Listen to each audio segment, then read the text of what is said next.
She was just devastated by the loss. Her daughter was murdered. Your child's not supposed to die before you. Had her pain finally proven too much? She was self-medicating, which we believe led to some type of substance abuse. And her secret life would lead to dangerous encounters. She turned into a different person. Once she gets the crack and everything, she like a Dr. Jekyll and Mr. Hyde. She gets in that stage where she like women, you know. She like what now? She like women. She wanted to have some type of romantic or sexual encounter with her. This possibly could have been a crime that involved a sexual assault. Now police are left wondering how one woman's hidden desire could have led to such an awful end. The cause of death was a gunshot wound to the back of the head. When you're shot in the back of the head, that's pretty much an execution every time. And so the question becomes, could those two things be related?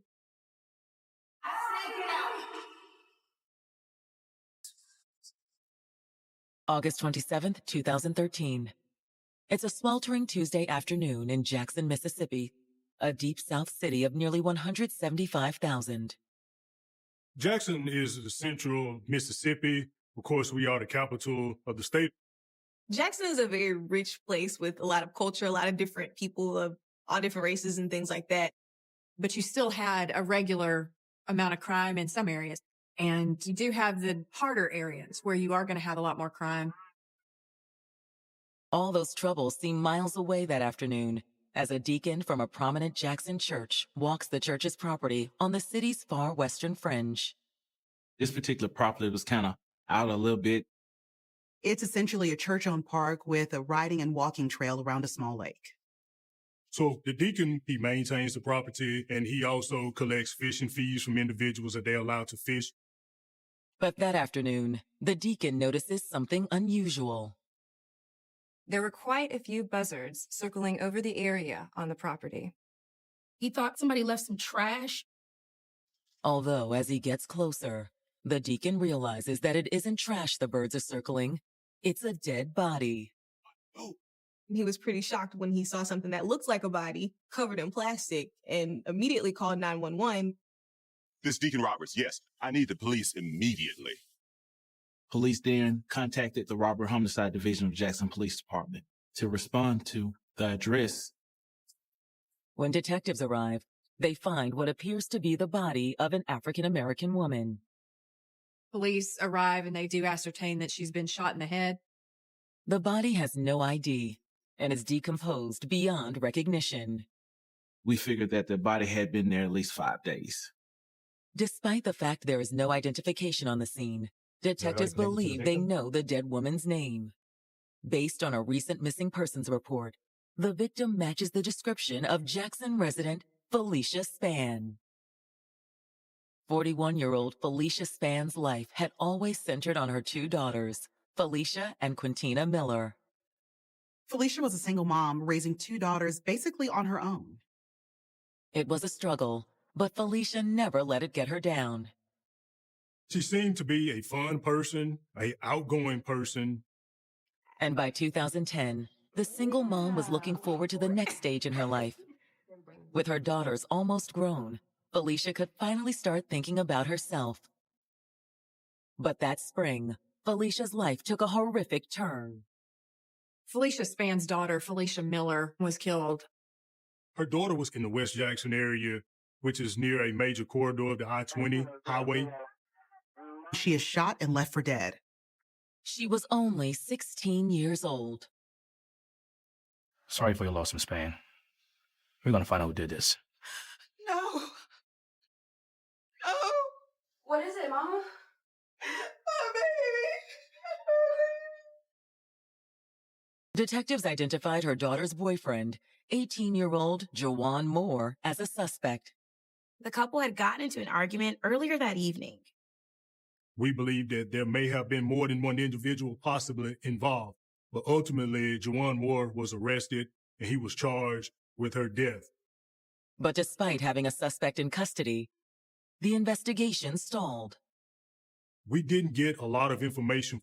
Some individuals didn't want to speak to police, but some of these individuals gave conflicting information or evidence.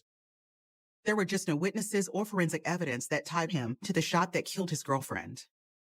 As a result, the DA dropped all charges against Joanne, and no one else was ever charged. Heartbroken by her daughter's death, Felicia was convinced that justice had failed. There was no closure to that case. The pain that she was going through was too much. Your child's not supposed to die before you. Devastated by the tragedy, Felicia struggled to keep going. She turns to various ways to comfort herself and to take the pain away. Unfortunately for Felicia, she turned to drugs to mask all the pain she was going through. She was looking for any comfort, any solace that she could find. Felicia's mother and daughter, Quintina, stood by her, hoping she could eventually overcome the trauma of her other daughter's tragic death. When someone is going through addiction, it is a coping mechanism. There is some pain there that they're trying to solve. Her family had obviously hoped that as time went on, she'd find a way to handle her grief without the use of drugs. Felicia also tried finding comfort in romantic relationships, but her grief kept her from making a meaningful connection. And even 3 years after her daughter's murder, Felicia still struggled. Drug use impacts people a lot. She couldn't cope with the pain. Felicia had fallen so deep into despair that when she didn't respond to phone calls on Saturday, August 24th, 2013, her family feared the worst. When you're dealing with someone with a substance abuse problem, you're always worried about the possibility of an overdose or an accident. So that afternoon, Felicia's daughter, Quintina, turned to the police. I'd like to file a missing person report, please. It's my mom, Felicia Spann. Now, just 3 days later, on August 27th, homicide detectives suspect the woman found by the church deacon is Felicia Spann. The body had been there for days, so it was badly decomposed. At the time we discovered the remains, we couldn't confirm whether it was her or not. However, we did have a strong belief. The woman appears to be the victim of a single gunshot wound to the head. But is this woman Felicia Spann? And if so, how is it possible she suffered the same fate as her daughter? You always want to go a little bit further, dig deeper to see, is there really a connection? 3 years after her daughter's murder, 41-year-old Felicia Spann was still battling with her loss. Felicia Spann was definitely a woman who had endured tragedy. She was a mother that endured pain. But now, detectives in Jackson, Mississippi suspect Felicia may have suffered the same fate as her daughter. A church deacon found the decomposing remains of an African-American woman dumped on their property near the lake. There had been an official missing person report filed for Felicia Spann about 3 days before the discovery of these remains. Is it Felicia? Detectives can't say for sure. The body was in advanced stages of decomposition at the time that she was discovered. So they try to, find out how this body ended up in this church property, why it would have been there. But for the moment, detectives can't rule out the possibility that the victim had been killed somewhere else. Hoping to determine if the victim was dumped or killed at the scene, CSI searched the surrounding area. The first thing we started looking at is, were there any tire tracks leading up to the body? Because we have to decide if the body was actually dumped. Take a look and take photos to see were there any different tire markings, dragging marks, and so on and so forth. This crime scene was large. We collected every piece of evidence that we believed to be connected to this incident. And at that point, of course, the coroner comes and is packaging up the body. We believe that the remains were that of Felicia Spann. Of course, we had to await the final ruling from the coroner and the medical examiner. While the coroner's team works, detectives canvass the area. Police talk to the deacon at the church and try to find out, does anybody know who this is? Where did she come from? The deacon said that it had been a week since he had last checked on the property. Interviewing adjacent property owners also yields little information. None of the neighbors had recalled seeing anything unusual during this time. Detectives appear at an impasse. But the next morning, the coroner's report confirms their victim's identity. The fingerprints were analyzed, and they did come back to Felicia Spann. In addition to establishing Felicia's identity, the autopsy confirms another of the detective's suspicions. The cause of death was a gunshot wound to the back of the head. Jackson homicide detectives now have conclusive evidence of a murder. When you're shot in the back of the head, that's pretty much an execution every time. But for now, the other evidence collected at the scene offers little in the way of leads. And the autopsy did not reveal any recent sexual activity, ruling out a possible sexual assault. There were bed sheets and linen found around the body. The condom was found as well, but we ruled this out during the course of the investigation. We didn't believe that they had any bearing on the murder. Detectives' next step is contacting Felicia's family. Police have the duty of letting Felicia's family know that she had been murdered. I've conducted several hundreds of death notifications during my career, and I can tell you it's not an easy thing for the individual that's delivering the news that these remains had positively been identified as Felicia Spann, and we were conducting a murder investigation. While the news of Felicia's death is devastating, they had been preparing for this moment for some time. The family knew all about Felicia's descent into drug abuse. Her daughter is the one that had reported her missing prior to the discovery of the remains.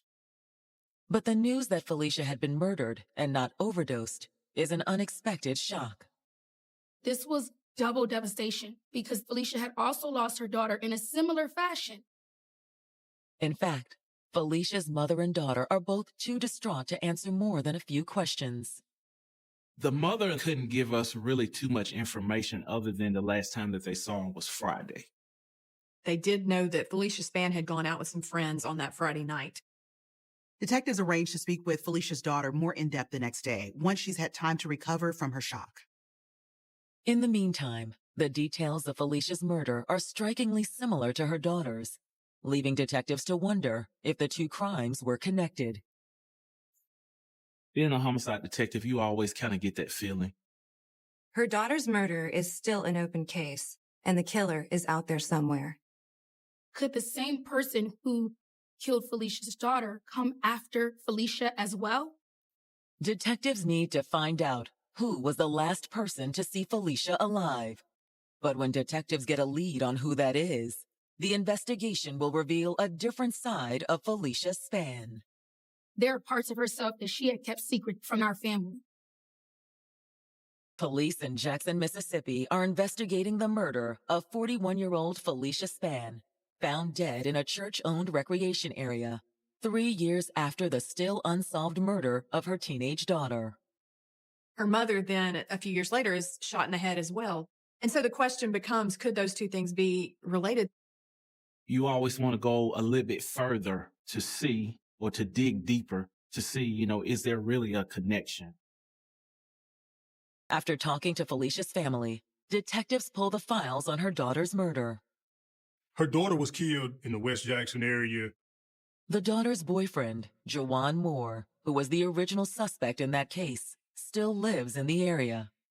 Because of her daughter's murder, we tried to see if we could connect the two. But after reviewing the files, it appears to be a dead end. There was just no evidence or anything to make us believe that the two of these incidents had been connected. They were just both unfortunate tragedies. However, while the murders don't appear directly connected, that doesn't necessarily mean they're unrelated. They were connected in that Felicia Spann, dealing with that grief and trauma of losing her daughter, may have started turning to other things and other people that maybe she wouldn't have associated with beforehand. Hoping one of those new associates might be the key to solving the case, detectives try to identify the last people who'd been in contact with Felicia. As usual in a homicide investigation, police did search her phone and her phone records. Felicia made her last outgoing call late on Friday night. Since Felicia disappeared the following Saturday, detectives figure she must have been killed sometime late Friday or early Saturday morning.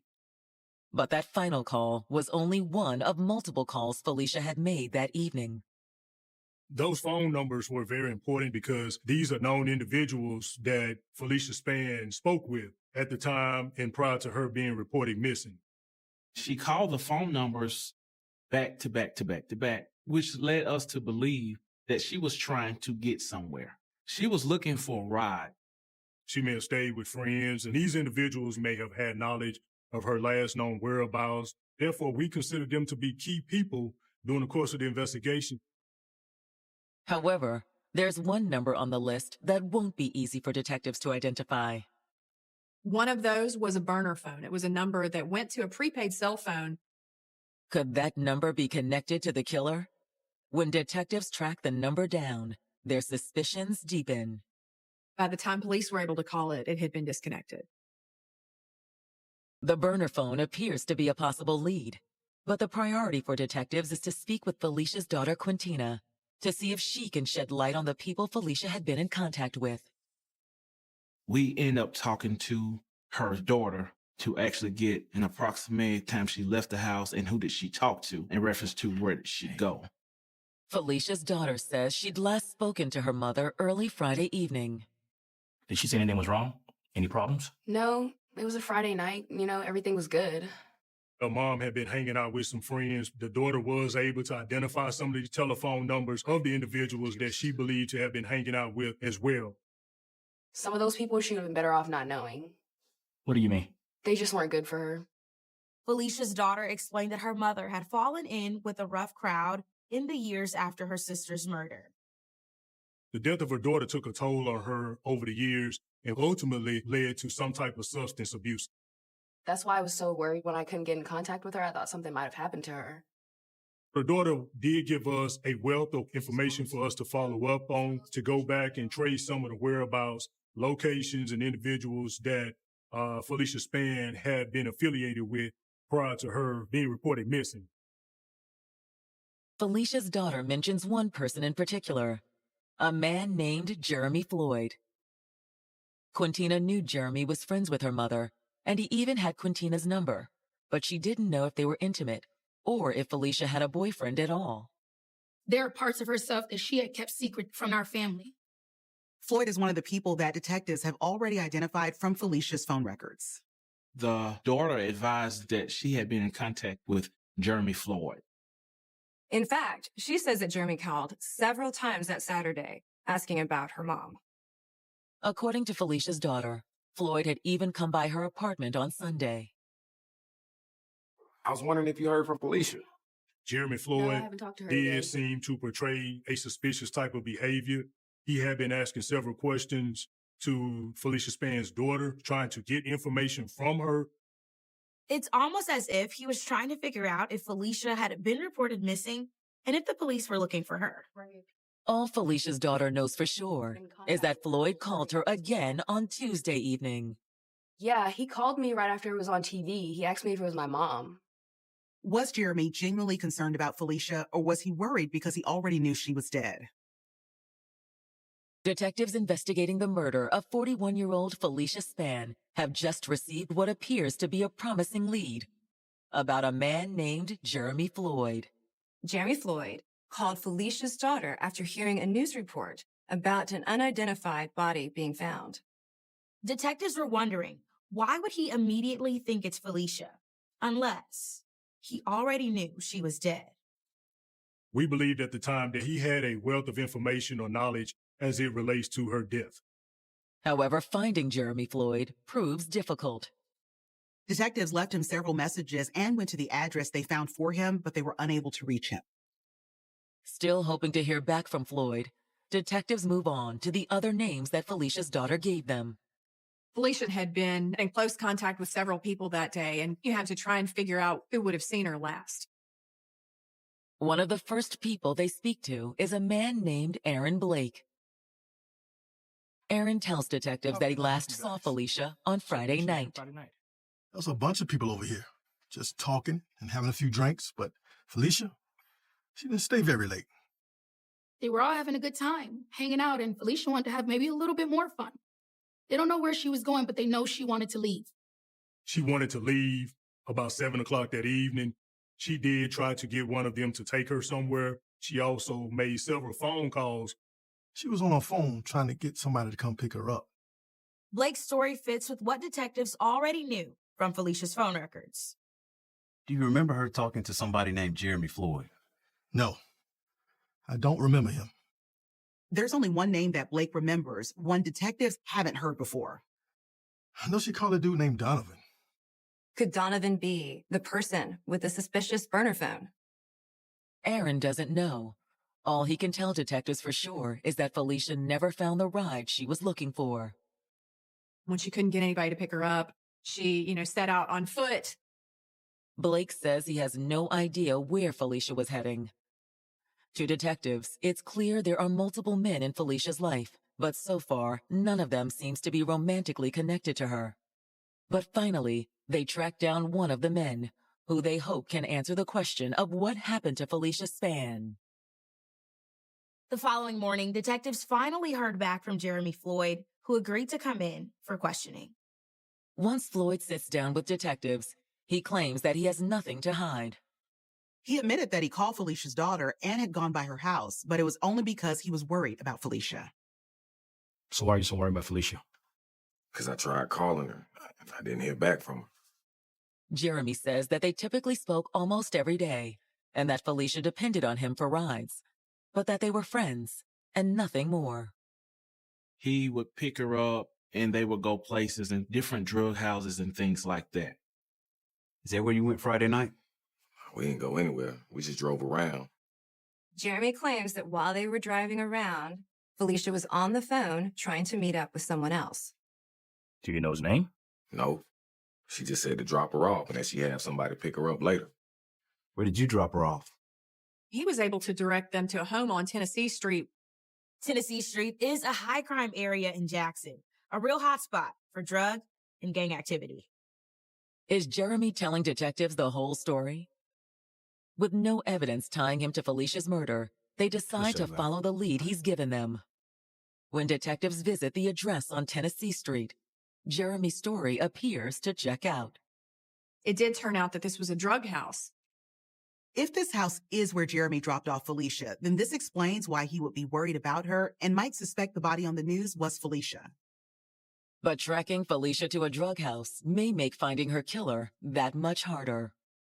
When you're dealing with people who are involved with drugs, they don't want to tell us all the information that they have, bits and pieces of it, but never all of it. Unfortunately, the investigation stalls at the house on Tennessee Street. The case dragged on for months and months. It was starting to get stale. We're thinking, is anyone going to be arrested in the murder of Felicia? It's an agonizing thought for Felicia's family. For family, if it's not leading to any type of justice, that's hard because you want to know what happened to her. I can't imagine how much harder this is for Felicia's family because they've been through this before, about 3 years earlier with Felicia's daughter. To have two murders in one close-knit family and neither of them be solved, the family was just dealing with so much. By late November 2013, Felicia Spann's murder is looking more and more like it will remain unsolved. The media talked about a cold case because police were playing it close to the vest while they didn't have a suspect. But will a single phone call turn this cold case red hot? A defense attorney called and said that he had a client who was willing to share what happened to Felicia. It just happened so fast, man. All I know, I seen a cocky thing and the gun went off. He said he knows who murdered her.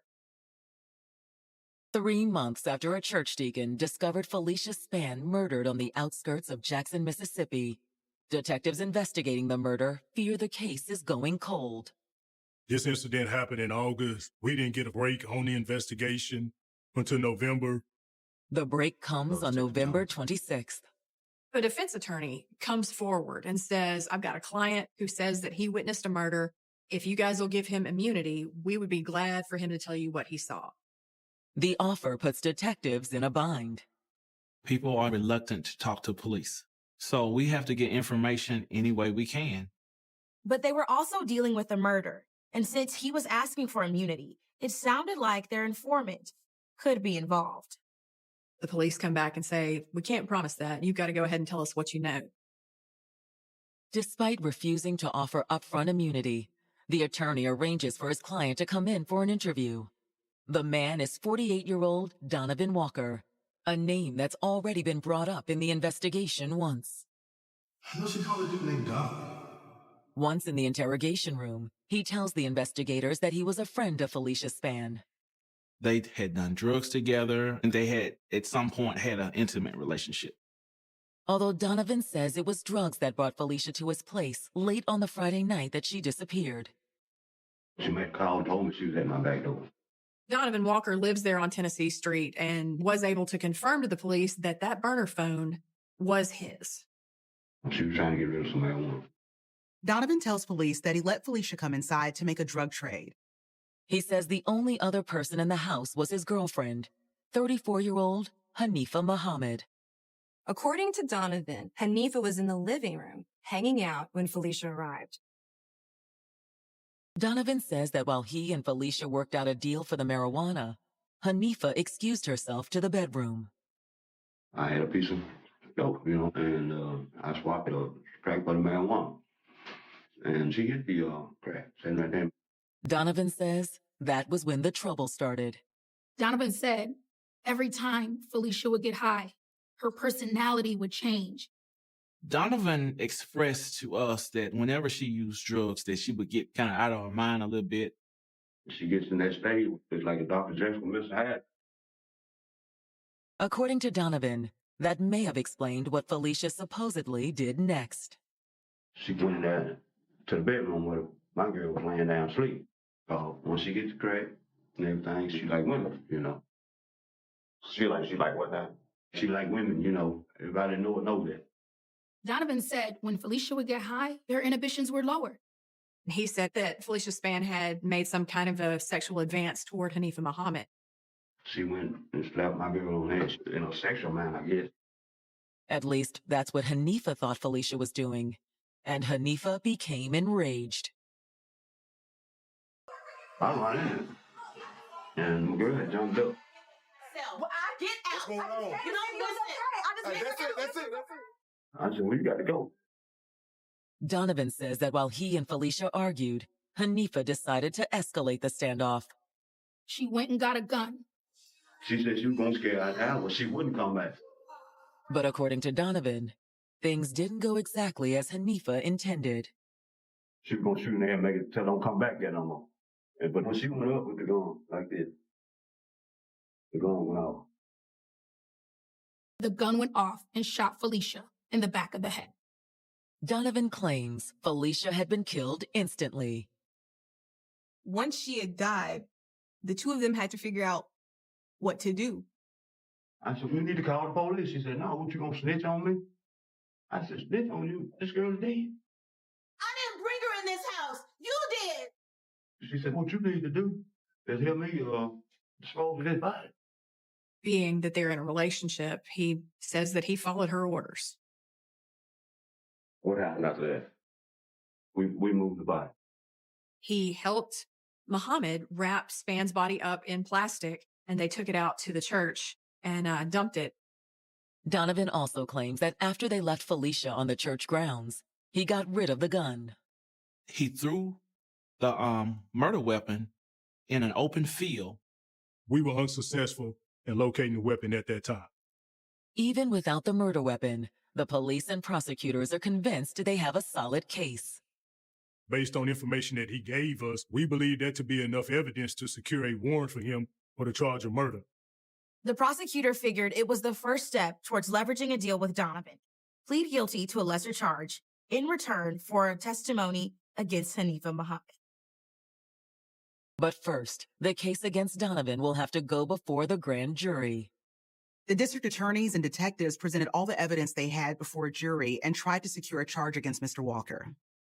The case is dealt an unexpected setback when the grand jury decides there is not enough evidence to charge Donovan Walker with murder. Donovan receives a no bill, which means that he is not going to be charged with the deaths of Felicia Spann. The police were completely taken aback. But it's even worse for Felicia's family. They've already lived this once. They've already lost one of their loved ones, and it was never solved. And now it looks like there may be no justice for Felicia either. Donovan Walker has told detectives investigating the death of Felicia Spann that his girlfriend, Hanifa Muhammad, accidentally shot the 41-year-old during an altercation in his home. His story was, yes, Miss Muhammad did shoot Felicia. Yes, I did help transport the body. But despite his confession, Donovan Walker remains a free man. The grand jury doesn't think he had anything to do with it, or at least not enough to take him to trial. It was a big shock to detectives. We thought we had a strong case that he should have been charged with murder. The news of Donovan Walker's release is hard for Felicia's family to understand. They're looking at a situation where their loved one has been shot in the head and there are no answers. But detectives aren't about to give up. Detectives figured their only chance was to bring Hanifa in and see if she cracks when confronted with Donovan's story. Finding Hanifa proves difficult, however. We believe that she had been hiding from the police. It's not until August 12, 2014, almost a year after Felicia's death, that detectives finally track her down. We got a tip that Miss Hanifa was at a location. Officers then went to this location. Come on out. They were able to locate her in a bedroom. We then advised her that, did you know the police that were looking for you? She said yes, but I figured they don't need to question me because I don't know too much. Despite her initial denial, once back at the station, Hanifa has plenty to tell detectives, and they are shocked with how quickly she reveals the truth. She gave us a statement advising that she did shoot Felicia Spann in the back of the head. Well, Hanifa tells police that Felicia Spann did come over and try to exchange drugs. Hanifa's story to police is that they all got a little bit under the influence of alcohol and potentially drugs. Hanifa says that she eventually did head back to the bedroom. I was tired, so I went and lay down on the bed. So you were alone in the bedroom? Yeah, I was at first. Until Felicia came into the room. Hey, girl. Felicia Spann tapped Hanifa Muhammad on the buttocks as if she wanted to have some type of romantic or sexual encounter with her. I just don't do that. Another woman? You know, I don't do that. So what happened there? Hanifa said that she told Felicia to get out. Hell no. Whoa, what are you doing? Why don't you just chill out? Hey, what's going on? Once the argument ensued, Donovan came and kind of dispersed the two. I want her out. Hanifa told the detectives that she got her handgun from her bedroom. I just had it for protection. I thought if she saw it, she'd get scared and just leave. She then was raising the weapon, and the weapon then discharged, shooting Felicia Spann in the back of the head. I didn't mean to kill her. But based on Donovan's account of how enraged Hanifa had been by Felicia's alleged advances, detectives doubt Hanifa's claims that it was an accident. We believe there was an intentional gunshot wound to the back of the head. But whether Felicia's death was an accident or not, there's no denying that Hanifa and Donovan tried to hide what had transpired. No, how are we going to explain this? Donovan advised that he'd know where he could take the body. He'd been to the lake on the property owned by the church, so he knew how secluded it was out there. By the time anyone found the body, there'd be no way they'd be able to connect them to Felicia's death. So Hanifa says she helped Donovan wrap the body in a plastic tarp and dump it near the lake. Donovan then took some clothing, shoes that he had on that were bloody from Felicia's blood, dumped them in a dumpster, telling Miss Hanifa that nobody needs to know about this. Detectives aren't sure who's telling the truth. While speaking with Donovan, he gave me kind of the sense of he's just trying to beat Hanifa to the punch. It's pretty clear Donovan hoped coming forward voluntarily might be enough to keep him out of prison. However, between the two statements, there's no doubt that it was Hanifa who fired the fatal shot. The case was tight on actually who pulled the trigger. And this time, the grand jury agrees. She was charged with a second-degree murder. Hanifa pled guilty. She was sentenced to 40 years in prison with 20 years suspended and 20 years to serve. It brought a lot of closure to know that someone was going to be serving some time for Felicia Spann's murder, where her daughter, there's still no arrest in the case. Donovan Walker, who helped Hanifa hide Felicia's body, has never paid a price for what he did either. And while Felicia's murder has been solved, the outcome does little to dull the pain of losing her. It was a senseless killing. You pulled the gun out just to scare someone, and someone actually ended up losing their life.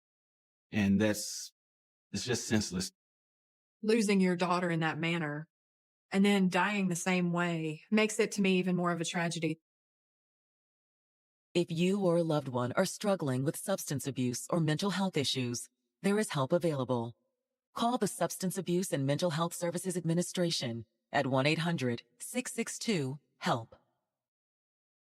They were a young couple with their whole futures ahead of them.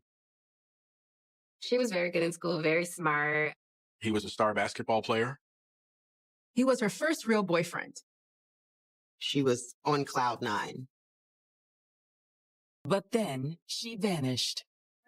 She walked out of the door, and that was the last time anybody had seen her. You start picturing your child alone, scared somewhere. She knew that something was wrong. Tell him, Eric. Detectives' search for answers will reveal a shocking truth. This wild story comes out that was never ever reported. I know she was talking to this guy recently. As a family, it was gut-wrenching. We had this secretive meeting, and it ended up being the most deadly secret that you could have.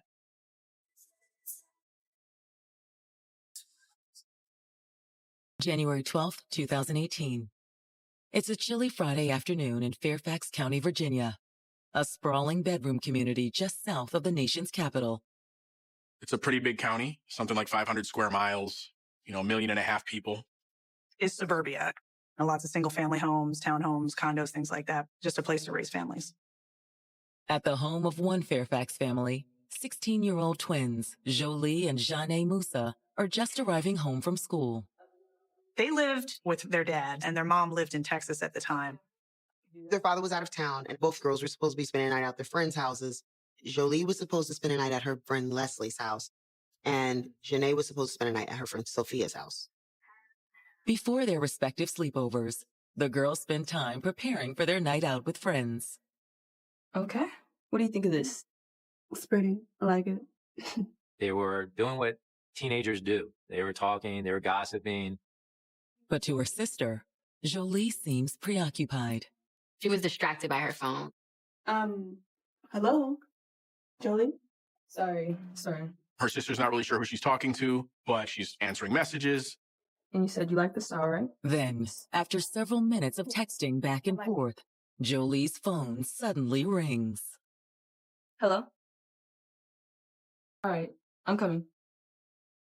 I'll be back. What? Where are you going? She grabs her jacket, and she has her phone, and she walks out of the door. Jolie! Jolie Moussa and her twin sister, Jeanne, were inseparable as kids. Obviously, being twins, they were super close. I mean, they had their own language. They were joined at the hip. You see one, you see the other. If you didn't see them together, it was a rare occasion. Their bond was very strong. Sometimes they wouldn't even speak, and you could see that they were talking to each other, and then they both laughed. And you'd be like, what's happening? They definitely loved each other and were always there to support one another. However, as close as the sisters were, they weren't the same. Each had her own distinct personality. As they got older, they still hung out together, but they had different friends. Jeanne and Jolie always shared the same friends for the most part growing up, but I saw how they were kind of like branching off and finding a sense of independence. Jolie wanted what she wanted, and it had to be done that way, the right way. Jeanne was more of a laid-back twin. Jolie's drive served her well in school. She was a very determined child, very determined to succeed. She had purpose, and she knew off early what she wanted to do. She wanted to go to NYU, and she wanted to become a writer. She wrote music, she wrote poetry, she wrote stories. She wanted to publish her book that she was writing. She was a very creative person. Jolie loved to write her own lyrics and just sing her song. There was nothing that Jolie couldn't do if she set her mind to. She was going to accomplish great things. However, by Jolie's freshman year at Mount Vernon High, there was something else vying for her attention. A 17-year-old classmate named Nebu Ibrahim. The first time I heard Jolie mention Nebu, she mentioned him as a boy that was in one of her classes that wouldn't stop staring at her. But she thought he was really cute. Jolie, do you know him? No. He played basketball. He had a lot of friends and he was very popular. Is he walking over here? We'll catch you later. Bye, guys. Hey. Hey. Once Nebu and Jolie started talking, she realized they had a lot in common. He was enrolled in advanced classes, was on track to go to college, not a troublemaker or anything like that. He was a good kid. You know, he was very respectful. He was very mannerable. He was Ethiopian. So, you know, he grew up culturally slightly different. You got honors English next period? Yeah. Can I take you? Sure. So, like that. Nebu was her first boyfriend.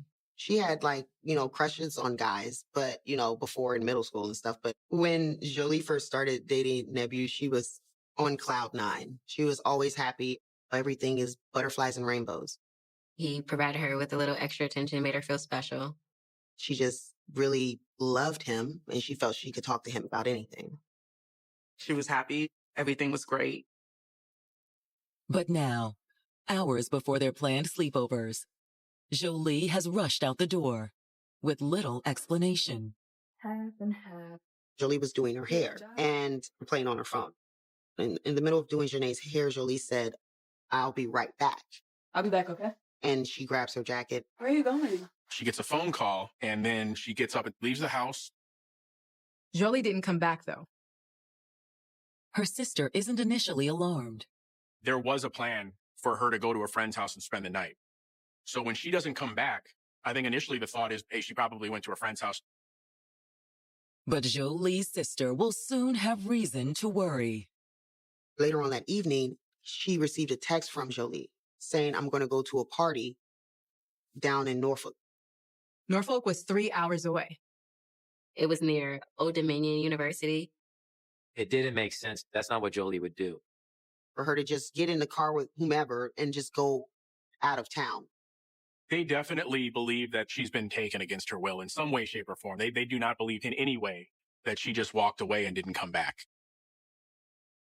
16-year-old Jolie Musa was destined to achieve big things. Jolie wanted to become a writer. She was very focused on that. She pretty much had her life mapped, which was very unusual for a 16-year-old. But on the evening of January 12th, 2018, Jolie has suddenly vanished. She was doing Janae's hair. She got a phone call and she said, "I'll be right back." And she walked out of the door. And then there's this message that comes from her phone saying something about going to a party at Old Dominion University down in Norfolk, a long distance away. That's really out of character for her. The sister tried to contact her again, even after that text, kind of like, "What are you talking about?" And no response. Despite that, Jolie's sister Janae doesn't contact her mother in Texas or her father, who's out of town on a business trip. Janae knew from the original plan that she was going to stay at her friend's house locally, have a sleepover. But the next morning, after arriving home from her friends, Janae gets a disturbing call from the friend that Jolie was supposed to be with. Hello? Hey, Janae, have you seen Jolie? What do you mean? Wasn't she staying at your house? She never showed. The sleepover never happens. Have you tried to call her? Yeah, a bunch of times, but it's like her phone is off now. Janae knew that something was wrong. Not being able to reach her by phone and not knowing where she is was alarming. Worried about her sister, Janae contacts her uncle, who lives nearby. Janae. He was going to take care of them for the remainder of the time that their father was out of town. It's Jolie. She was staying at Leslie's and she hasn't heard from her. What? I know she had walked out of her own free will. The family had a Ring video, so there's video showing her leaving the house. You can see on the camera her walking away with her phone and her jacket on, and that's it. We don't know where she was going, who she was talking to, none of those things.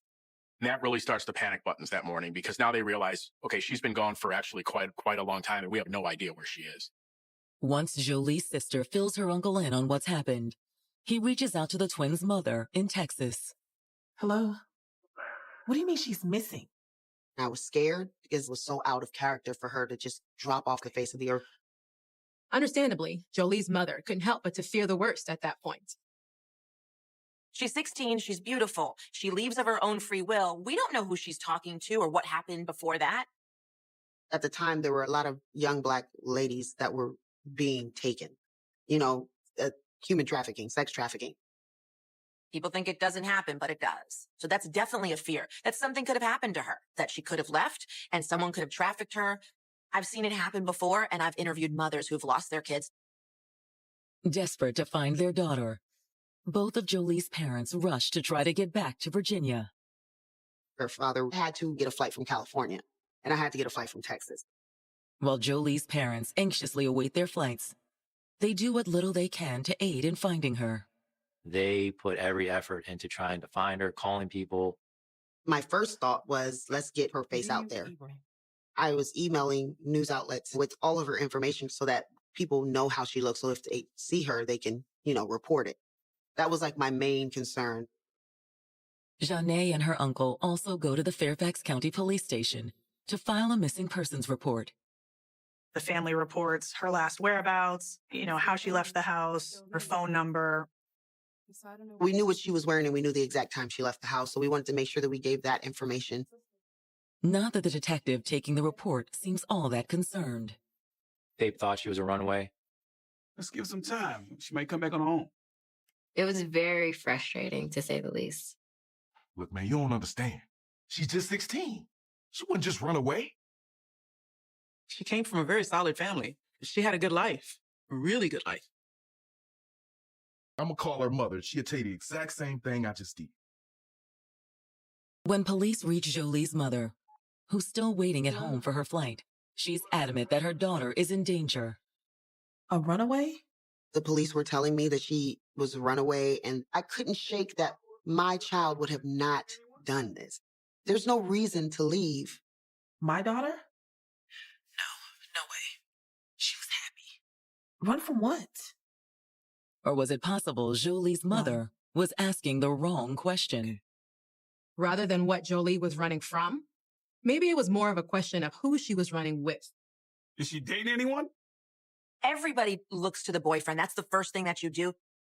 Jolie's mom tells police that her daughter had been dating a classmate named Nebu Ibrahim, but not anymore. She broke up with him.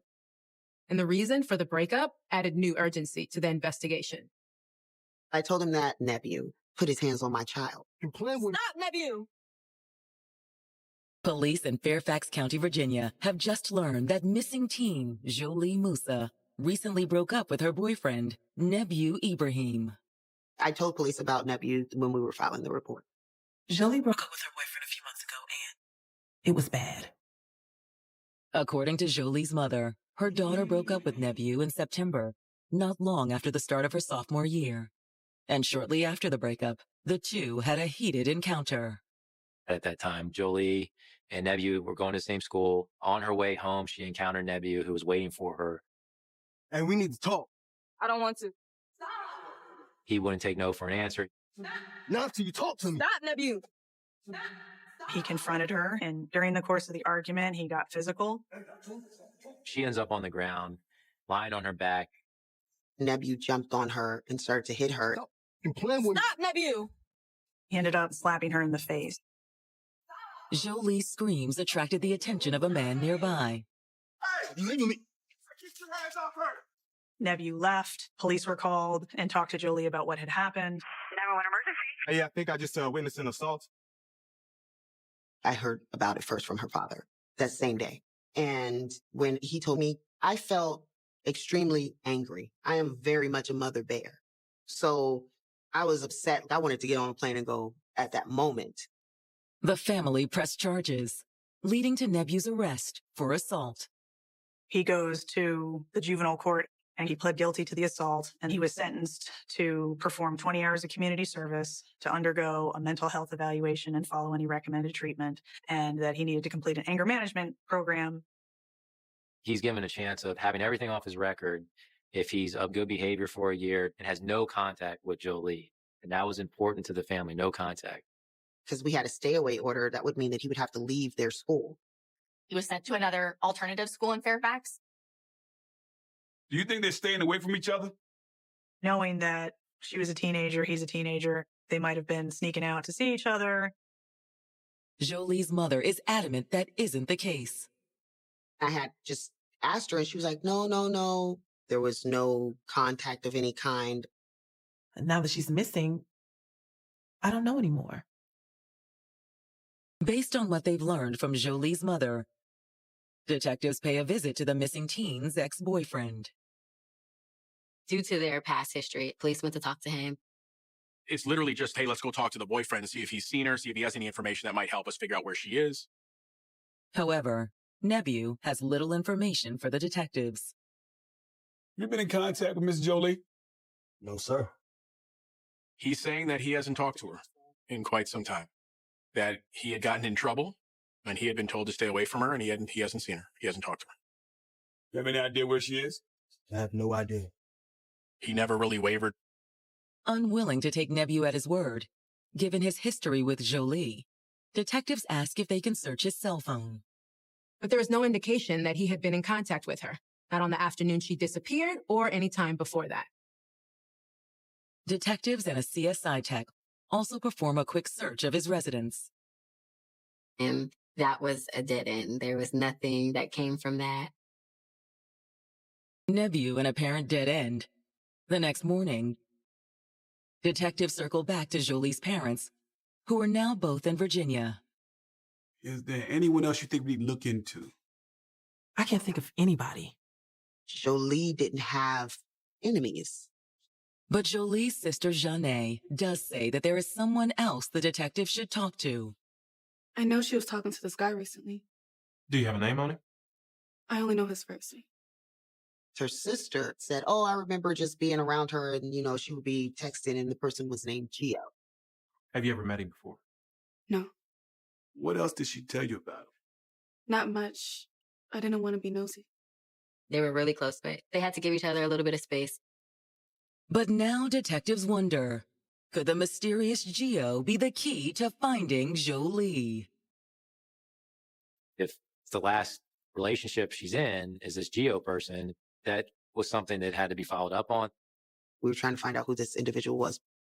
Maybe she went with him to Old Dominion University for this party.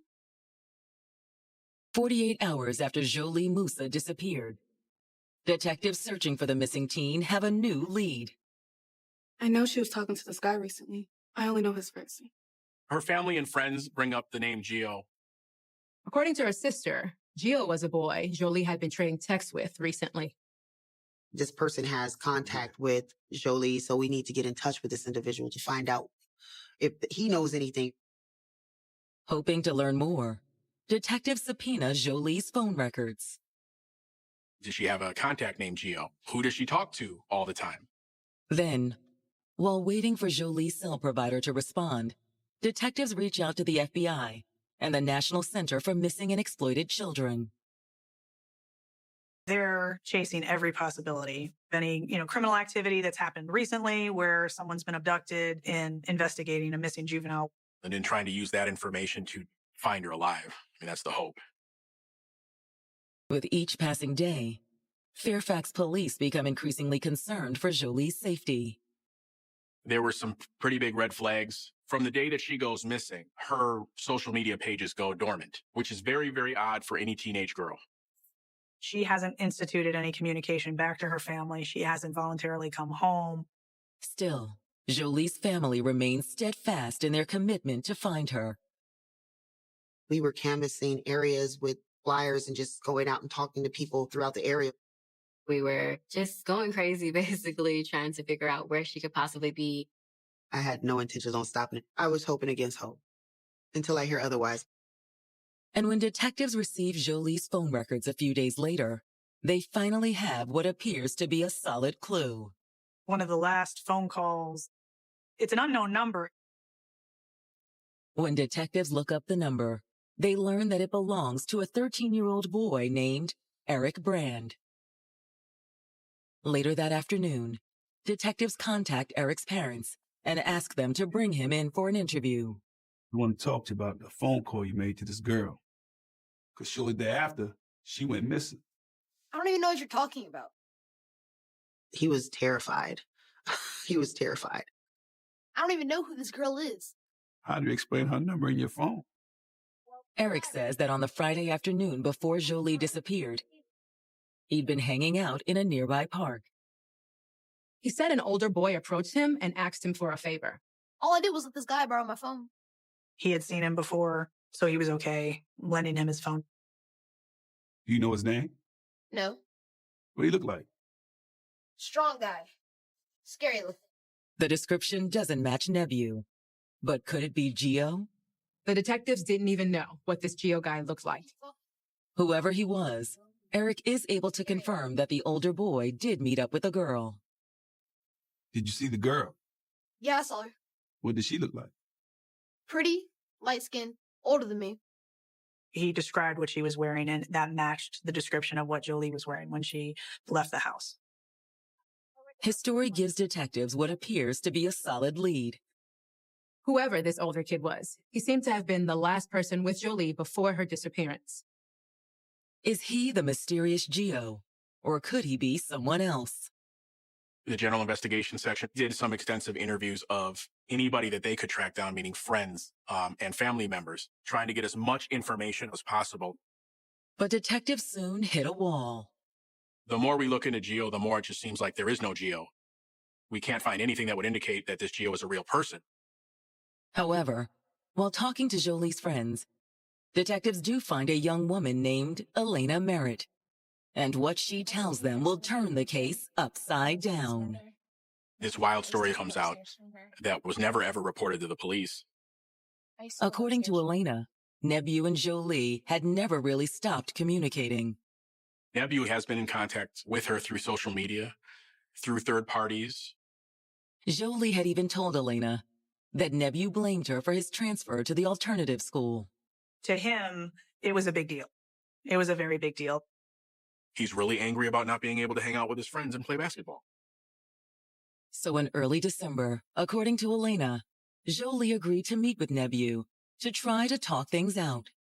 I think she wanted to break it with him and have kind of a clean break.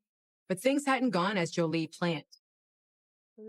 Elena tells detectives that later that evening, Jolie had shown up at her house, covered in bruises. They had argued about their relationship. He got very angry. She describes him just putting his hands around her neck and squeezing. She thought she was going to die. She had told him to stop, but he wouldn't stop, and she passed out. By the time Jolie came to, Nebu was gone. We just realized that at this point, she's most likely deceased, and he's probably at fault for it. But where's the proof? The answer comes a few days later when Eric Brand returns to the police station. Tell him, Eric. I wasn't totally honest with you the first time we talked. It was a bombshell. Everything starts to come out. And that's when our suspicion came reality. I didn't want to believe that that type of evil existed. Detectives investigating the disappearance of 16-year-old Jolie Musa have just uncovered potentially damning information about her ex-boyfriend, Nebu Ibrahim. We had evidence at that point in time that he had strangled her a month prior. And now the 13-year-old who had seen Jolie on the evening of her disappearance has just come forward with another shocking revelation. He admitted that the initial description of the person who he saw with Jolie was incorrect. I'm sorry I lied, but the guy said he'd pay me. He communicated to that witness, hey, if the police ask, don't tell them you saw me. The witness's new description leaves detectives with little doubt about their suspect's identity. The description that the young man gave matched Nebu. And then we had him being seen with a girl that matched Jolie's description on the day that she disappeared. That put Jolie and Nebu together after he had told the police that he hadn't seen her for days and hadn't talked to her for days. No, sir. So that witness is basically showing that Nebu is a liar. Detectives suspect he may also be a killer. He had choked her before and made her pass out. However, they didn't have any evidence that Nebu killed Jolie this time, We don't have a body. but they did have an idea of where to find one. On January 26th, Fairfax County authorities descend on the park where Jolie met up with Nebu. The next logical step is to actually do a physical grid walk of this park. Hey, guys. Just off one of the trails, an officer spots what appears to be a boot protruding from a pile of leaves. They had a body that was partially covered with leaves and debris. Jolie Musa is no longer missing. While the coroner's team removes Jolie's body for autopsy, detectives face the grim task of informing the family that Jolie is dead. It was horrible for them. When Detective Byerson told us that Jolie's body was found and it was her, I remember hearing the news, and then I just remember being in a lot of physical pain. I never understood the term heartbroken, but you physically feel like your heart is broken. We didn't want to find her like this, but we found her, and now we have to figure out, what do we do from this point on? When detectives receive the autopsy report the following day, the findings reveal exactly how Jolie had died. They found the hemorrhages in the brain that you would find from strangulation. The autopsy is more than enough to convince detectives that Nebu is Jolie's killer. Knowing that he had done that before obviously was a factor in our believing that he was the person responsible. Detectives suspected that this mysterious Geo was simply Jolie's cover name for Nebu. However, while detectives are certain they found Jolie's killer, will it be enough to convince a jury? The hardest thing you have to do is tell a family that you're not sure that you will ever be able to bring their daughter's murderer to justice. And that's where we were at that time. If we were to go to trial on what we have now, we would probably lose. We needed more evidence if we were going to prosecute him. However, the investigators have a strategy to overcome that. They decided to charge Nebu for assault for the earlier strangling incident, the one where Jolie passed out. If he's convicted of strangulation, that, along with the prior assault in September, could be used as pieces of evidence in a subsequent murder conviction. And so it was very important that we had the strangulation conviction. And then shift our focus to a murder charge and, really seek justice for Jolie. Investigators feel confident they have the evidence to convict Nebu for the December assault. We're actually able to track down some social media messages that he made to a friend of his, admitting to that strangulation, and even more disturbing, admitting that he believed that he had killed her. Once the prosecutors explain their plan, the family agrees to go along. We both had the same objective, literally the same objective. I want him to be convicted and to the full extent of the law. And they were like, okay, well, that's what we want to. This family was so gracious and so helpful in every step of the way. I can't speak highly enough about them. It was so humbling, the trust they gave us. On January 30th, 2018, detectives placed Nebu under arrest for the December assault. Detectives also took a sample of his DNA. By being able to lock him up provided us additional time for some of the lab results and stuff to come back. We offered a plea to the defense in that case on the strangulation case. He agreed to do that. He pled guilty on the strangulation. He was deferential to the judge. He put on the remorseful act. Yes, sir. No, sir. I'm sorry. I've learned my lesson. But when detectives receive the DNA results, it's clear that Nebu has a harder lesson coming. We got DNA evidence that put Nebu's DNA around Jolie's neck. He's going to have to explain that in some way, shape, or form. At the end of August 2018, when Nebu is released from jail on the assault charge, the detectives are waiting. As he leaves the jail complex, I inform Nebu that he's under arrest for the murder of Jolie Musa. They took him to the police headquarters, had him sit down. We knew we were on our way to getting justice for this murder. Our case is solid against you.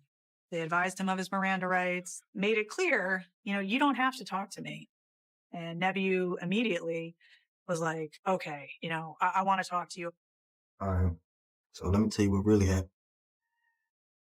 After his arrest for the murder of 16-year-old Jolie Musa, her ex-boyfriend Nebu Ibrahim says he's willing to tell detectives what happened.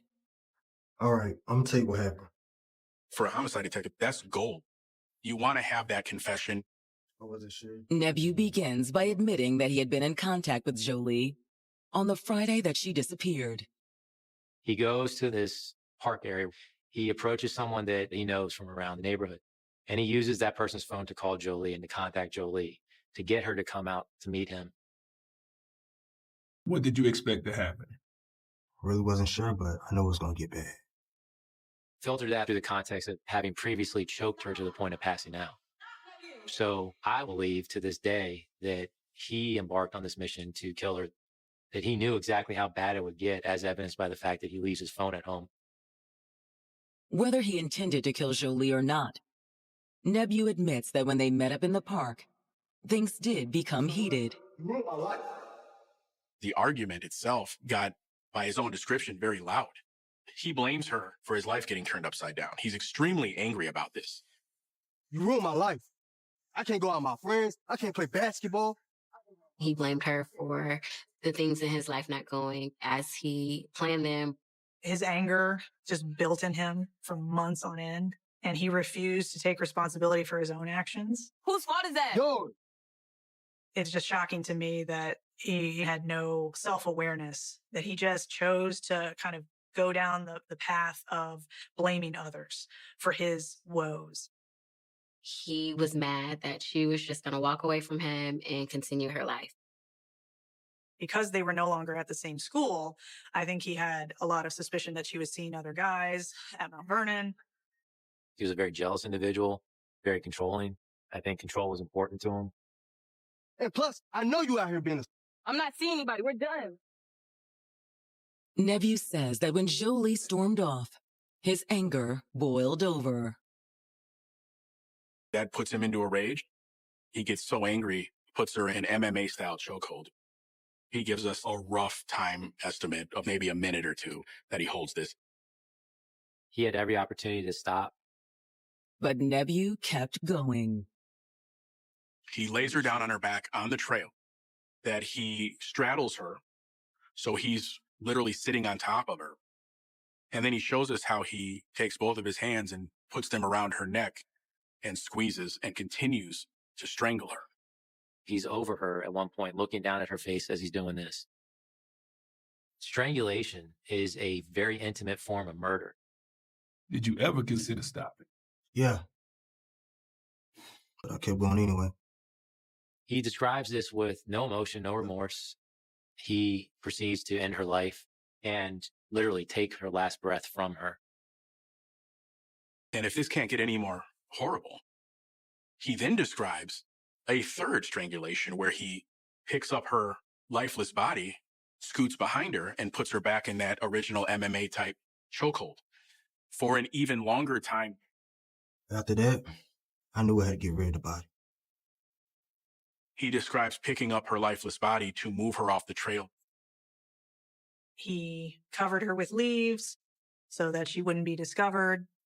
You sent the text to her sister? Yeah. He sent the text because he wanted to buy himself time.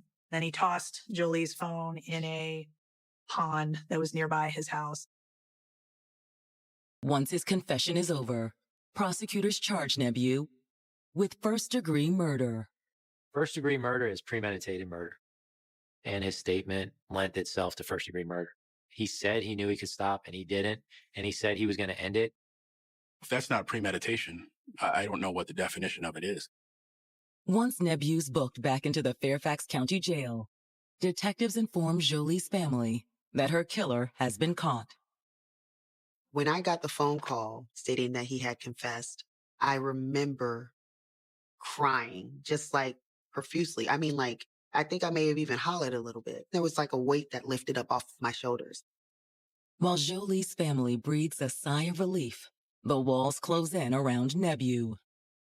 In Virginia, at the time, if you were over 14 years of age and were charged with murder, you were going to be tried as an adult. We just had a rock-solid case on the murder. He wanted to plead guilty. And we said, okay, understanding there is no agreement as to sentence. You're basically throwing yourself upon the mercy of the court. I think he thought by pleading guilty, he might get some favorable reduction in his sentence. At his sentencing on September 4th, 2019, Nebu does everything he can to sway the judge's decision. He was crying and, I'm sorry to the family, and this is why I'm pleading guilty. But when it's her turn to speak, Jolie's mother is having none of it. I said, don't let him fool you like he fooled me. He's a sociopath and he is a murderer, and he took my child's life for no reason. And a mother's word makes the difference. Ultimately, the judge did sentence him to life in prison. I am extremely happy that he got the maximum. But no sentence will ever make up for the loss Jolie's family endures. We don't get to see her grow up where her life could have led her. Like, those things were taken from us. There's nothing about her that I don't miss. Jolie was a lovely person with an absolutely beautiful soul and a big heart. And Jolie is still with me. I carry her with me, and she's still my child, whether she's on this earth or not. Abuse is never okay. If you or someone you love is in an abusive relationship, there is help available. Call the Domestic Violence Hotline at 1-800-799-SAFE. He was rebuilding his future in the wake of tragedy. Katrina brought all this out here. He had his own life that he was restarting over in Texas. He also found his voice along the way. He started rapping about his trials and, things he's been through. He was trying to pursue that as maybe a career. A new love seemed to be a signal that the tides had finally turned. They got to know each other really well. He was happy. I always wanted to bring her around. Until rough waters threatened to upend his life again. This was a very unique and different storm. It was powerful, and it kept on going inland. It was crazy. He just went silent. Was this another missing person lost in Hurricane Harvey? The evidence would reveal something far more ominous. When I seen the news, I got sick to my stomach, physically ill. What better way to make someone disappear than in the midst of a hurricane? Ooh. August 18th, 2017. It's Friday evening in Baytown, Texas, a blue-collar town on the Houston Shipping Channel. It's a large port area where you're going to have a lot of cargo and shipping, the various refineries or the various plastic companies. That's pretty much in the lifeblood of the town for many years. As people are getting off of work from Baytown's refineries and chemical plants, they keep a watchful eye on the news. Hurricane Harvey was making its way across the Caribbean at that point and threatening to turn towards Texas. And the storm is pretty much the number one thing on people's minds because they've seen what storms can do here. This was 9 years just after Hurricane Ike that cost billions in damage and killed dozens. So it was pretty understandable why people were nervous. However, even with the threat of a hurricane, one Baytown woman has a more urgent matter. A little after 6 p.m., 30-year-old Sierra Sutton arrives at the Baytown police station to report that her boyfriend, 32-year-old Stephen Coleman, has been missing since Wednesday.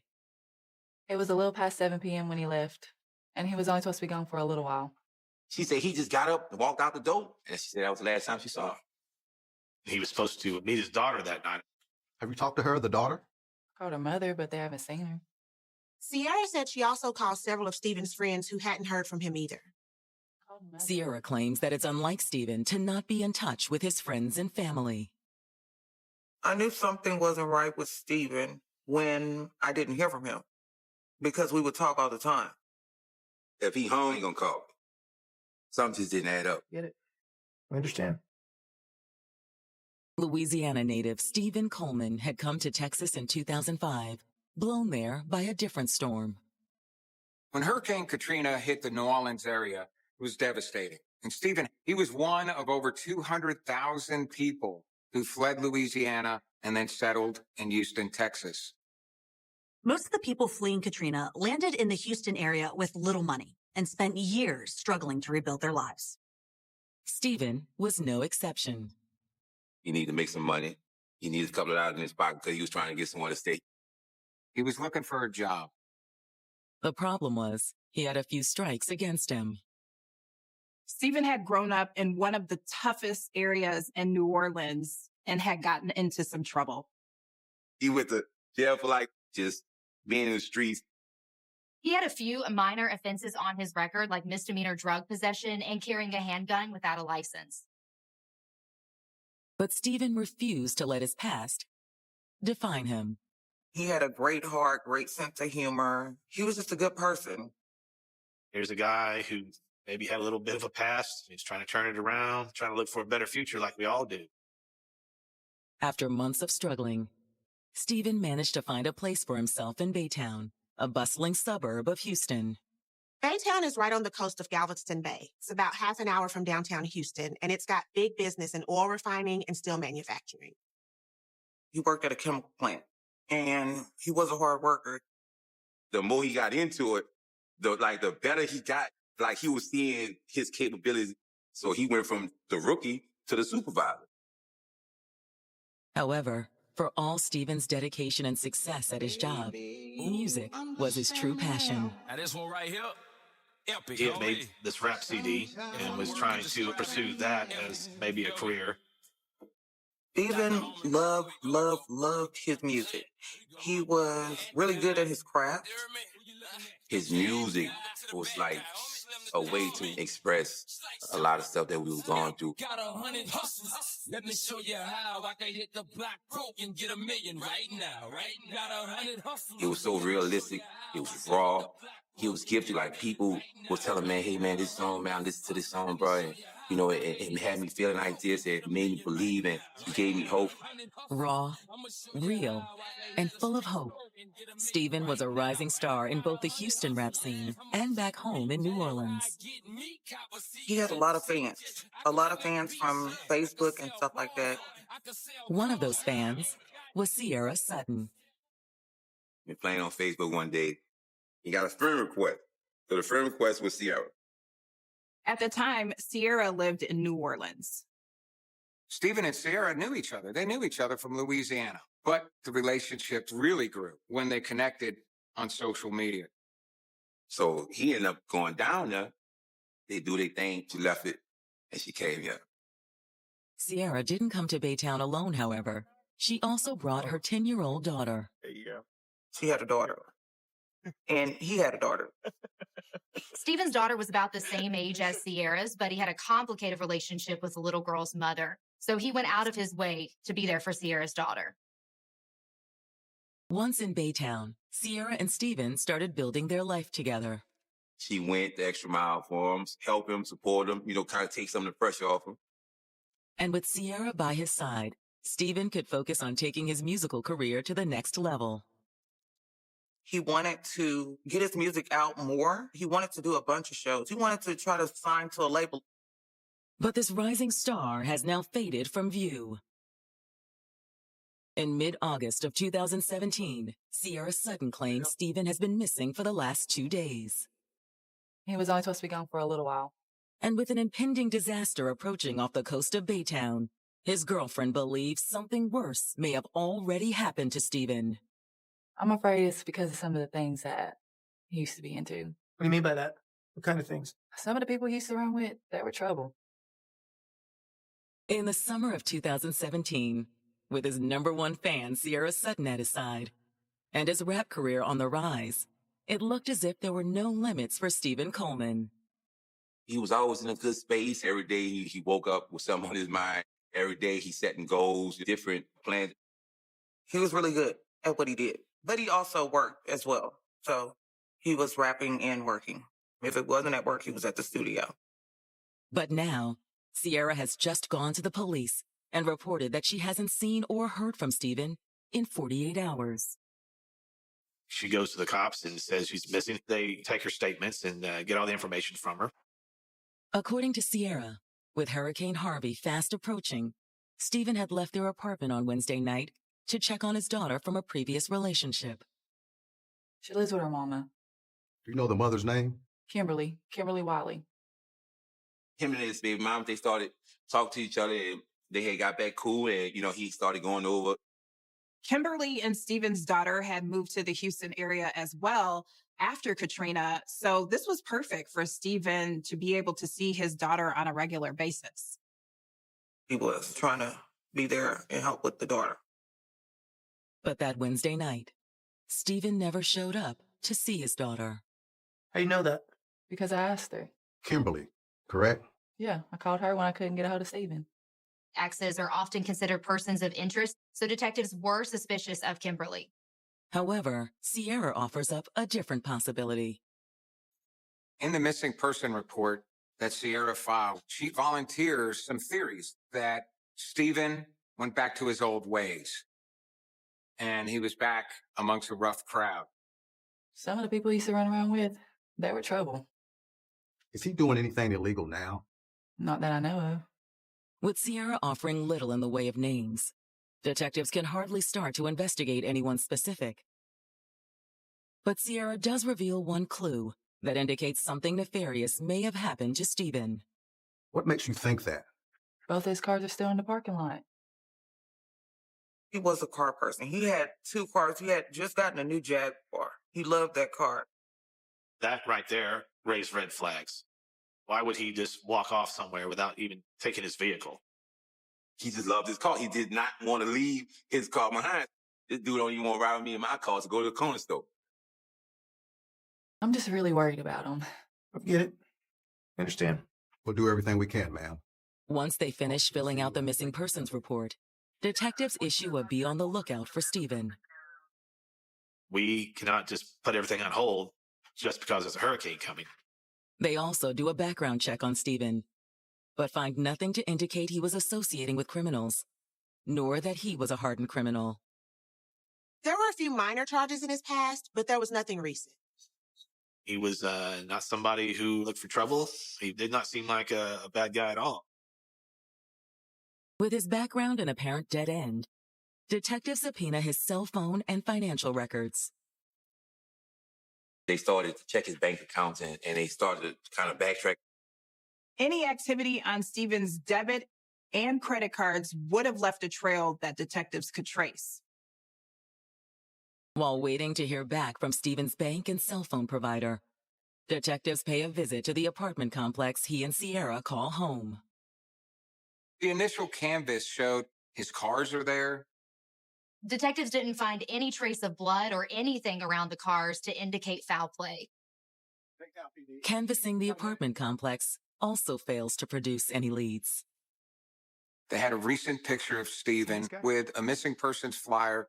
Nobody really ever heard of any kind of disturbances or fights that they shared with the detectives and the police officers. So it didn't look like anything really significant would have gone on in the apartment complex. The detective's next move is questioning Kimberly Wiley, Steven's ex and mother to his 8-year-old daughter. Sierra told detectives that she had talked to Kimberly, and neither she nor her daughter had heard from Steven. When detectives meet with Kimberly at the Baytown Police Department, her story seems to line up with Sierra's.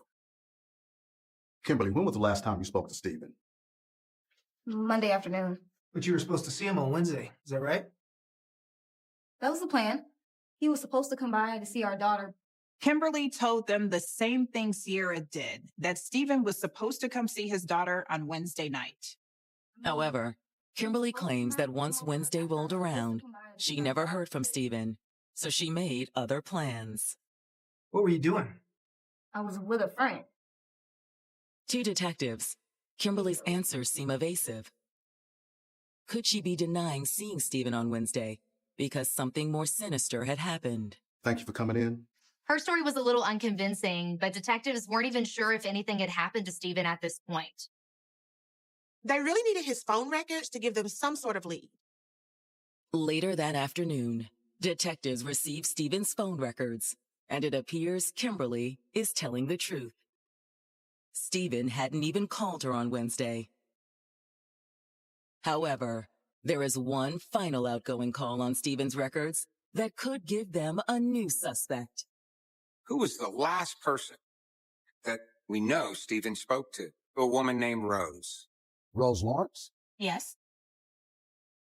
While clouds from Hurricane Harvey roll in over the Texas coast, detectives investigating the disappearance of Stephen Coleman have just gotten their first lead in the case. According to Stephen's phone records, the last person that he spoke to before he disappeared was a woman named Rose Lawrence. With the window of opportunity to find Stephen Coleman narrowing, interviewing the last person who had contact with him could be the break detectives need. Rose Lawrence? Yes. I understand you're friends with Stephen Coleman. Yeah. Why? I need to ask you a few questions about him. She readily admits she knows Stephen very well. They were very close. When you say close, what exactly do you mean? That kind of statement usually makes detectives wonder, is it just a friendly relationship, or could they be looking at a love triangle? We're just friends. I've known Stephen for years. He'd come by from time to time and we'd hang out, talk, you know? Rose explains that on the Wednesday Stephen disappeared, he was supposed to stop by on his way to see his daughter, but he never arrived. He didn't show? No. Rose said she wasn't worried about it because between his job, his music, his girlfriend, and his daughter, Stephen was very busy. She just thought something had come up. It did seem strange. When I called him the next day, he never answered or returned my call. She never heard from him. That was the last conversation she ever had with him. When you hear from Stephen, let him know we're trying to find him. I will. I just hope he's okay. Detectives aren't sure if Rose is telling them the whole story. So now the question becomes, did Sierra Sutton know about Rose and Stephen's friendship? Stephen's girlfriend, Sierra, hadn't said anything to detectives about him going over to Rose's on the night he disappeared. Stephen might have been keeping Rose a secret because there was something more going on between them. Detectives sensed the potential for a love triangle turned vengeful. But which woman had been scorned? Sierra Sutton or Rose Lawrence? And is Stephen Coleman still alive? On Sunday, 2 days after Sierra reported Stephen missing, detectives reach out to his family in hopes of learning more. They make a phone call back to Louisiana to Stephen's mom. She was very upset to hear about Stephen being reported missing. They told her Sierra had filed a report on Friday. Unfortunately, Stephen's mother has little insight on her son's relationship with Sierra. She said she didn't know all that much about Stephen's life in Baytown. However, she does reveal that she too has had trouble reaching him over the past several days. Stephen's mom told detectives that she last heard from Stephen 5 days ago. Now it's not only his girlfriend who hasn't had contact with him, it's his mother too. When detectives get in touch with several of Stephen's Houston area friends, they share the same fears. Something just didn't add up. He might go missing maybe a day or two. That was known. Or you talk to him a day, you probably don't talk to him maybe not, if not the next day, the following.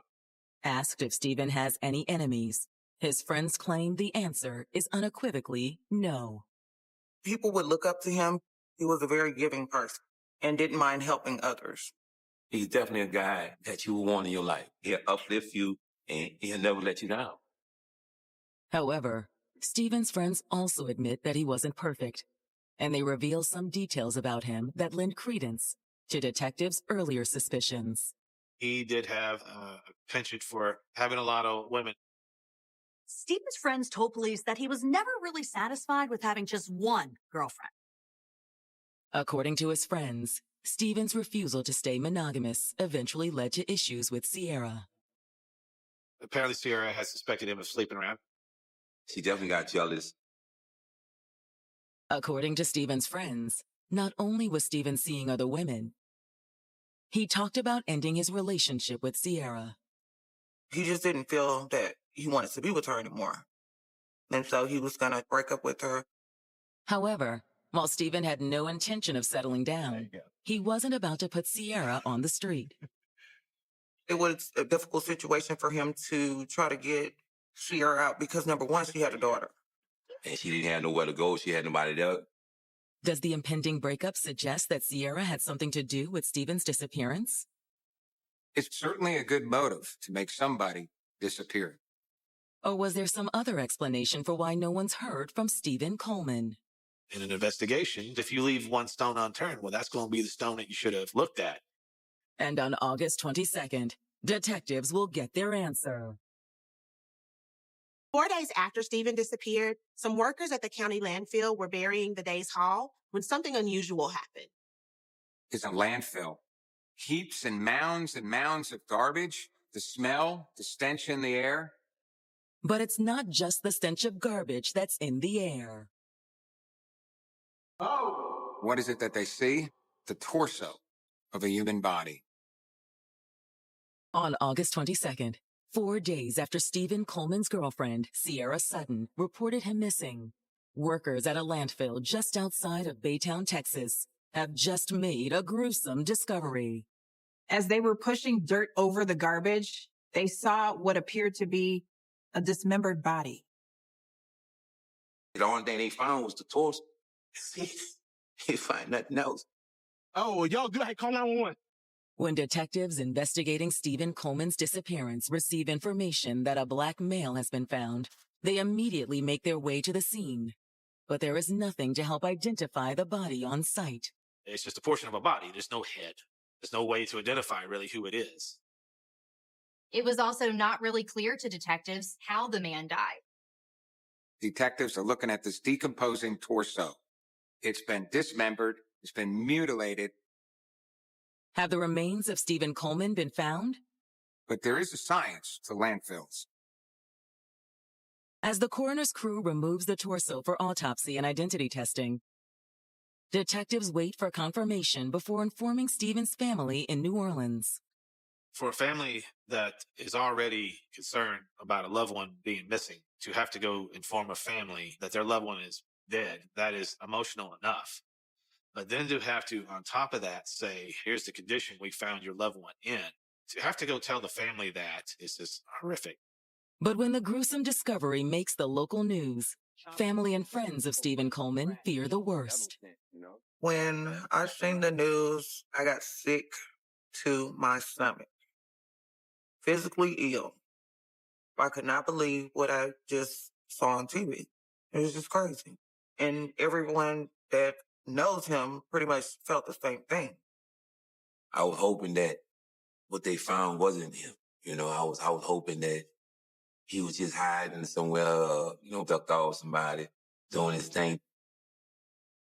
With the strong belief they've located the body of Stephen Coleman, detectives believe their next step is to follow up with the girlfriend who reported him missing, Sierra Sutton. They contact Sierra, say they have a huge development in the case of Stephen, and they need to discuss some very important things with her. And they ask her to come down and talk. And she says, yep, I'll come down. But now Sierra is the one who's disappeared, and the timing seems a little too perfect. On August 23rd, with Hurricane Harvey's impending landfall, the governor declares a state of emergency, sending South Texas into a frenzy. Could Sierra be fleeing the storm? The detectives just weren't sure. She's off the grid. The detectives, they can't get a hold of Sierra. However, even as detectives are trying to find Sierra, they finally hear back from Stephen's bank and find a promising lead. His credit cards were used at a local store here in Baytown. There was a $48 charge at around 8 on Thursday morning, which would have been after he disappeared. This card should be with him. And now it's being used during the same time that he is missing. When detectives contact the store, management agrees to send them a list of everything that was purchased. A mattress pad, rope, and duct tape. The receipt listed items that detectives say look like things to dispose of his body. Later that afternoon, detectives also received the surveillance video of the transaction. They were looking for it. Who's on the video? Who was there using Stephen's card? It makes no sense for him just to walk off and all of a sudden just go buy a bunch of items like duct tape and rope. What use would he have for any of that? As the detectives suspected, it wasn't Stephen. They're clearly able to see a woman making a purchase. For what it appears, it looks like Sierra. Detectives investigating the death of aspiring rapper Stephen Coleman have just found store security video that appears to implicate his girlfriend, Sierra Sutton. The video showed Sierra using Stephen's credit card and buying items that detectives say look like things to dispose of his body.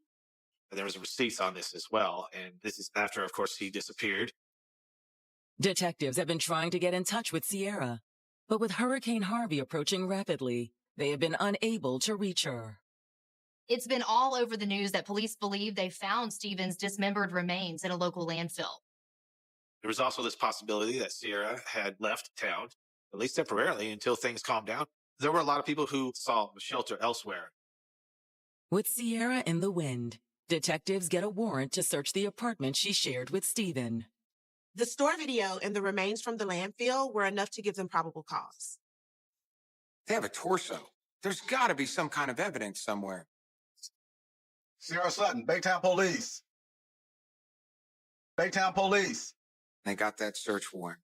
And they execute the search warrant, although they couldn't find Sierra. You're not going to find her. What do you mean? She moved. After they find this torso in the landfill, they go back to her place, and of course they find out she's not there. She's left. She moved? Yeah, like 3 or 4 days ago. Detectives contact the complex manager, who lets them in the apartment. Inside the apartment was essentially empty. Definitely looks like she moved on. She didn't have no money, so she went to selling the furniture to help her get some money to get back to New Orleans. She got some guys to help her. You smell that? There's a nice, fresh smell. To the naked eye, it seems like it's a clean apartment. Let's get CSI in here. We get a luminol test here. The detectives bring their crime scene unit in, and they use something what's called luminol. When you spray luminol on a surface, it reacts to organic substances like blood, even if the surface has been cleaned and the traces are invisible to the human eye. The luminol test doesn't reveal anything in the living room, but in the bedroom, it's a different story. Once they sprayed the luminol and turned on the black light, it lit up on top of and right next to the bed. There were big smears that looked like someone had tried to clean up a lot of blood. As a result of this luminol, what looks like a peaceful, serene apartment, under the proper light is a gruesome, bloody murder scene. Of course, right then and there, they put 2 and 2 together and realized that it's a very strong likelihood that Sierra has something to do with this. Before detectives can track Sierra down to make an arrest, Hurricane Harvey finally comes ashore on the Texas coast. This was a very unique and different storm. Rather than move inland, the storm essentially stalled out over the Houston area. You had your typical storm surge, but a massive amount of rainfall. The rain kept on coming. This went on for over 5 days of straight rain. Picture torrential downpours for 5 straight days. So while all of Houston was underwater, Baytown, in particularly, was being swallowed up. Boats were being shipped inland, houses, water up to the rooftops. Baytown police must now drop everything to focus on the crisis at hand, leaving Sierra Sutton on the run. They're having to deal with the recovery process and organizing all that. Hundreds of people were trapped by those floodwaters or turned up missing. People were looking for their loved ones in the midst of this storm. But when the floodwaters recede, will it be too late to bring Sierra to justice? I was praying that they would find her because she needed to pay for what she did. While the Houston area is still tackling the cleanup weeks after Harvey had blown through, detectives assigned to Stephen Coleman's murder get an unexpected call in mid-September. Homicide. Hi. It's a woman from Louisiana. She tells detectives she knows Sierra Sutton. She obviously had a lot of friends out there in Louisiana, friends she trusted. But was Sierra's trust mistaken? I know who killed Stephen Coleman. Police in Baytown, Texas, have just received information that could close the case on Stephen Coleman's homicide. Suddenly, there's a phone call from Sarah's friend named Brittany. This is Brittany. Brittany confirmed that Sierra was hiding out in New Orleans, staying with a mutual friend. She went to her best friend. She was trying to get them to help her and to hide her. And detectives are pretty confident they know what she's hiding from. I know who killed Stephen Coleman. Brittany couldn't deal with the secrecy, so she called police in Baytown. Having already pegged Sierra as Stephen's killer, detectives ask Brittany to share more details. I want you to know how much we appreciate you calling and talking to us. I would have called sooner, but I didn't want to believe it at first. What she hears out of Sierra's lips disgusted her, made her sick, could not believe that another human being could do this to somebody that she supposedly loved. The beginning of Brittany's story fits with what detectives have already heard from Stephen's friends. She said that he'd been acting like he wanted her to move out. She believed he was seeing somebody else. So their relationship was rocky. And according to Brittany, Sierra said the tension between her and Stephen came to a head the day he disappeared. She had a temper. And she did not take it lightly if someone was cheating on her. You don't do that to me. Look, if you don't like it, maybe you should go back home. And it got to the point to where he was like, all right, go back to New Orleans. She started to see that he was really serious. I know you know, and I'm telling you, that's what I'm doing. But according to her friend Brittany, Sierra couldn't accept that. The jealousy got to her so much where she just had enough. And so she decided this is the only way out. Take him out. I guess it came to a point like, if she can't have him, nobody can. Next, Brittany says Sierra retrieved a gun from the closet and crept quietly back into the bedroom while Stephen was sleeping.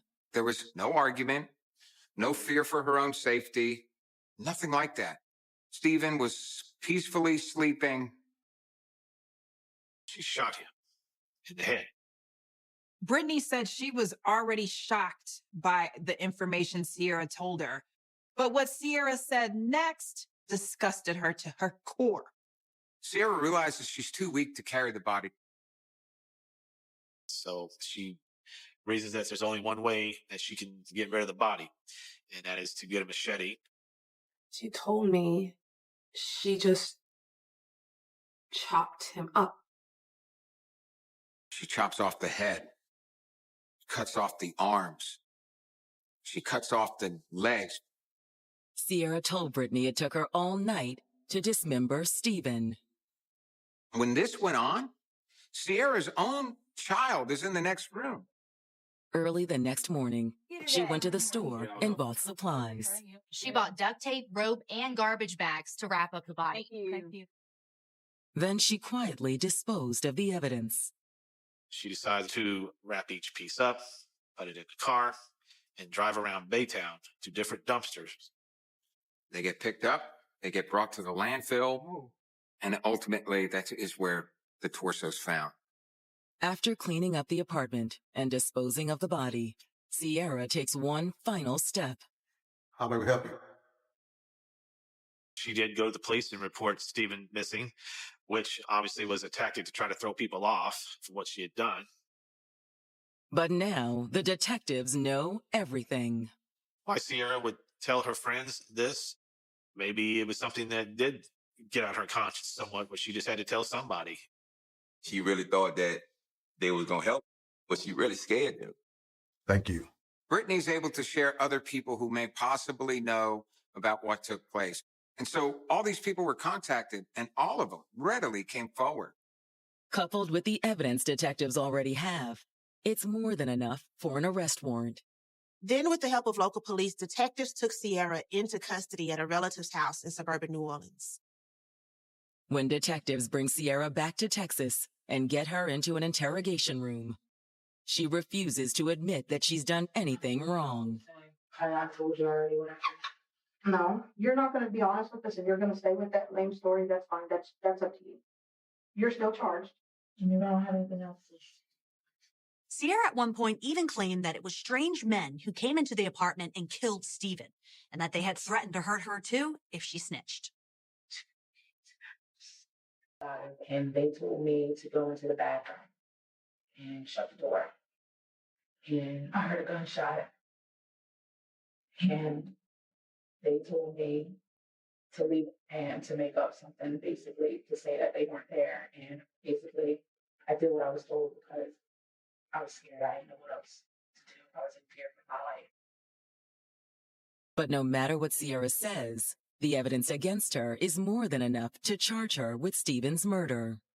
Not only did detectives have statements from Brittany, but they had the evidence of luminol all over the apartment. Soon after Sierra's interrogation, DNA testing erases any hope that Stephen might still be alive. The torso, without any doubt, belongs to Stephen. However, the remainder of Stephen's body was never found. We don't know what happened to the rest of Stephen. And as a family member or a friend of this guy, that's got to be a stake in the heart. In February of 2019, after prosecutors have built an airtight case against her, Sierra pleads guilty to murder. But at her sentencing, she shows an appalling lack of remorse. She did not care. She was like, yeah, I did it. And so what? She's in the courtroom, no remorse. She's unfazed. What is wrong with this woman? She got sentenced to 45 years. The sentence is a bitter disappointment for Stephen's friends and family. I felt like she could have got more time. She really should have got death. That's how I felt at that time. But I've grown to understand the power of forgiveness. I have no place to want revenge. So instead of vengeance, Stephen's friends focus on remembering the man Sierra took from them. The way I'm living and the way I'm looking at life is because of him. He made me believe more in myself and understand that, I can be more than what I thought I was. He was just really, really a good guy. And I was happy and blessed to have him in my life.